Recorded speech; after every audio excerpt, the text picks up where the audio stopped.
아침 묵상에 오신 여러분들을 환영하고 축복합니다. 오늘은 특별히 이번 한 주간의 마지막 날인데요. 또 이번 한 주간의 마지막 날을 하나님과 함께 할 수 있게 허락하신 하나님께 감사드리고요.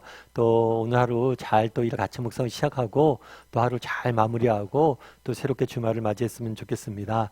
오늘은 사라의 웃음이라는 제목을 가지고 창세기 18장 1절부터 15절까지 말씀을 좀 같이 묵상해 봤으면 좋겠는데요.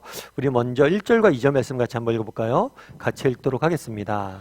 여호와께서 만물의 상수리 나무들이 있는 곳에서 아브라함에게 나타나시니라.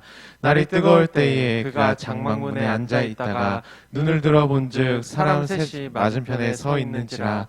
그가 그들을 보자 곧 장막문에서 달려나가 영접하여 몸을 땅에 굽혀. 예, 오늘 본문에 보면 이렇게 시작하죠. 여호와께서 아브라함에게 나타나셨다라고 되어 있어요. 아브라함에게 나타나셨는데 어떻게 나타나셨냐면 뒤에 아브라함이 눈을 본즉 사람 3명이 있었다라고 되어 있죠. 다르게 말하면 아브라함에게 어떤 모습으로 나타난 거예요? 사람의 모습으로, 인간의 형상으로 아브라함에게 나타난 거예요. 3사람이라고 되어 있는데 아마 이것은 하나님과 2명의 천사가 인간의 모습으로 나타난 것이 아닌가 싶습니다. 그래서 하나님께서 사람의 모습으로 나타나는데요. 성경에 보면 하나님께서 사람의 모습으로 나타난 것은 아브라함의 사람의 모습으로 나타난 것 처음이에요. 왜냐하면 그 전에 아브라함에게 하나님께서 나타나셨습니다. 나타났을 때 어떻게 나타나셨어요? 꿈 중에, 환상 중에, 아니면 소리로 아브라함에게 나타나셨어요. 하지만 이렇게 인간의 모습을 가지고 아브라함에게 나타나신 것은 처음인 거예요. 그렇다면 왜 이렇게 사람의 모습으로 아브라함에게 나타나셨을까요? 이것들을 통해서 주고자 했던 메시지는 뭘까요? 우리가 계속해서 이제 이 이유를 알려면 우리가 창세기를 좀 긴 안목에서 바라봐야 돼요. 특별히 우리가 17장을 지난주에 계속해서 우리가 살펴봤잖아요. 오늘 18장인데 17장에서 어떤 이야기가 있었습니까?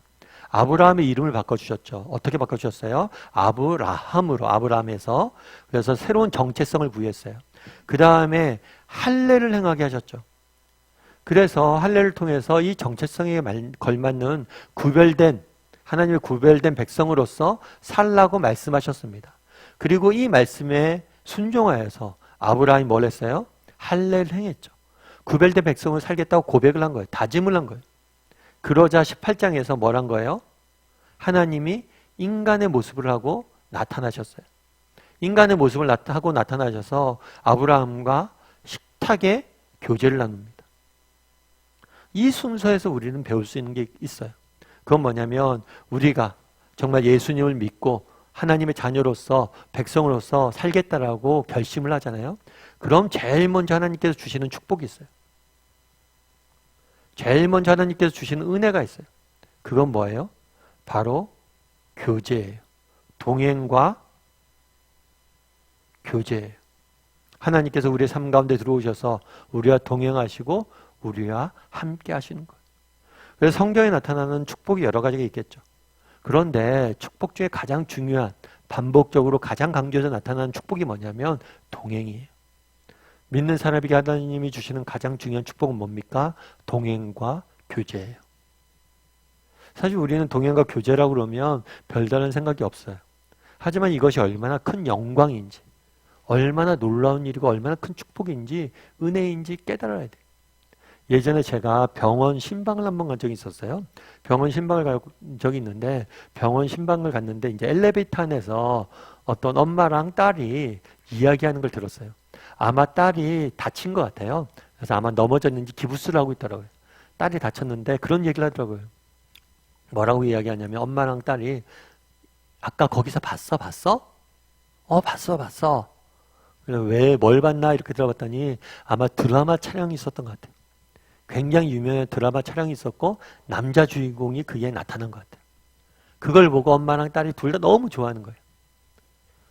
너무 좋아서 여기서 참 영광이다. 너무 기쁘다 막 이러면서 이 병원에 입원한 게 정말 잘 됐다. 다친 게 다행이다. 뭐 이런 얘기까지 하더라고요. 왜 다친 게 다행이에요? 그 사람 잠깐 멀리서 보게 실물로 봤다는 거죠. 정말 유명한 연예인 실물로 한번 본 것 때문에 이 병원에 입원한 걸 잘했다라고 이야기하는 거예요. 그리고 뭐 그런 것들도 많죠.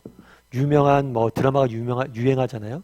그럼 이 드라마가 나왔던 카페 이런 데 가보면 드라마가 유행했던 그 사진도 붙여놓고 여기에 주인공이 앉았던 자리다.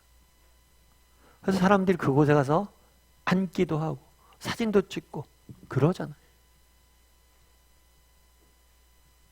정말 유명한 연예인 한 분 보고 그 사람이 앉았던 자리에 앉는데 영광이라고 생각하는데 그 크신 하나님께서 우리 삶 가운데 들어오셔서 나와 동행하시고 나와 뭐라는 거예요? 교제 나누시는 게 이것이 얼마나 큰 축복이고 은혜냐는 거예요. 사실 저는 개척하기 전에 사랑의 교회에서 사역을 했어요. 사역을 했을 때 이제 옥하는 목사님을 모시고 처음에 사역을 했었는데 옥하는 목사님이 은퇴하시고 그리고 옥하는 목사님 돌아가시는 것까지 다 봤어요. 그런데 제가 처음에 사역했을 때는 옥 목사님 매 주일마다 예배 인도하시고 뭐 늘 우리 주변에 있고 그러니까 잘 못 느꼈어요. 근데 어느 날 갑자기 오늘이 마지막 설교라고 그러시더라고요. 그때도 몰랐어요. 아 그런가 보다 했는데 막상 그 다음 주부터 옥하는 목사님 설교를 안 하셨죠. 근데 나중에 알겠더라고요. 진짜 마지막이었네.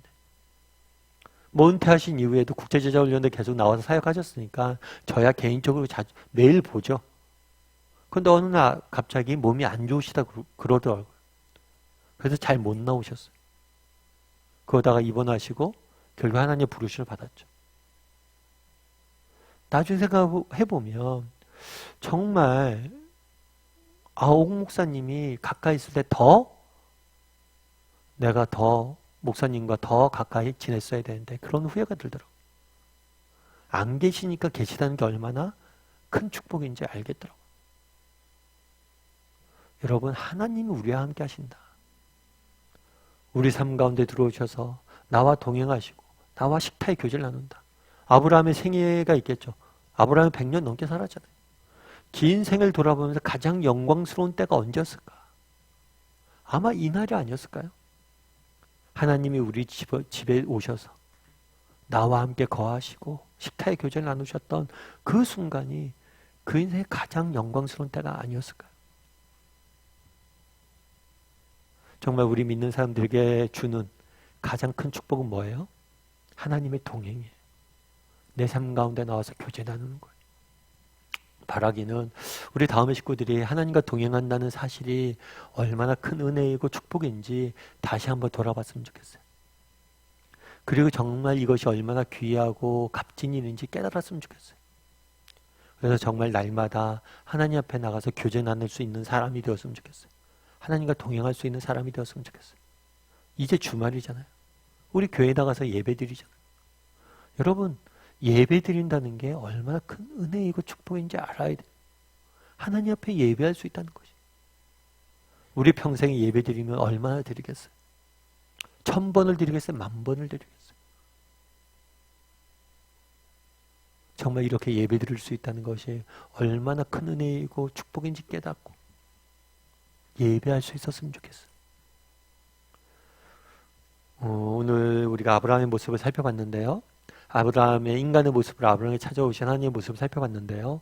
정말 하나님께서 내 삶 가운데 들어오셔서 나와 동행하시고 교제한다는 것이 얼마나 큰 은혜이고 축복임을 기억하고 늘 정말 하나님과 동행하고 더 가까이 나가서 교제 나눌 줄 아는, 날마다 하나님께 말씀 배우고 기도하고 하나님과 동행할 줄 아는, 또 살면서 순간순간 하나님 앞에 지혜를 구하고 하나님 앞에 정말 뜻을 구할 줄 아는, 동행할 줄 아는 우리가 되기를 주님의 이름으로 소원합니다.